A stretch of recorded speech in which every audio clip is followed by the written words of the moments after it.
উদাসীন থেকো না বোধদা,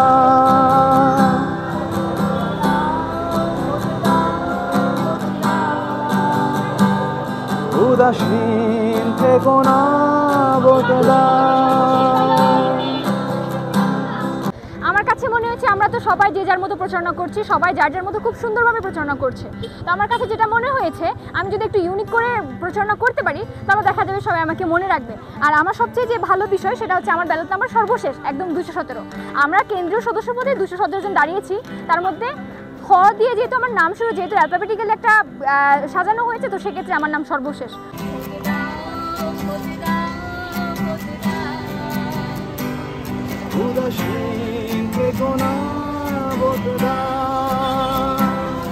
তো আমি যেটা মনে করি, যেহেতু আমার সর্বশেষ ব্যালট নাম্বার এবং আমি যদি একটু ইউনিক করে যদি প্রচারণা চালাই, তো সেক্ষেত্রে মানুষ আমাকে মনে রাখবে।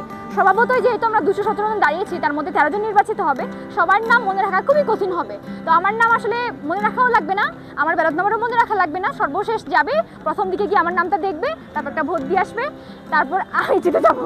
আমার এভাবেই আর কি আশাবাদী।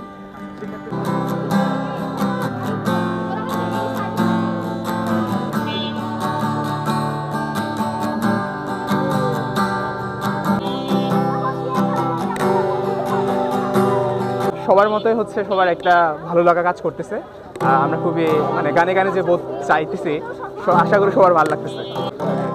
বোধের রাজনীতি আসলে কী হবে সেটা তো প্রেডিক্ট করা যায় না, তবে এনজয় করতেছি খুব। আমি আসলে রাজনীতিবিদ না, আমি নিউ কামার্স। আমার সেশন হচ্ছে 24-25, তো আমি এভাবে কোনো কিছু বিশ্লেষণ করতে পারবো না। এটা আসলে পুরাটাই আপুর আইডিয়া ছিল। আপু আমাকে ডাকছে, ভোটে দাঁড়িয়েছে, নির্বাচনে দাঁড়িয়েছে হচ্ছে আমার আপু হেমাদি। ব্যালট নাম্বার হচ্ছে 217, সর্বশেষ একদম সদস্য পদপ্রার্থী। তো সবাই ভোট দিবেন।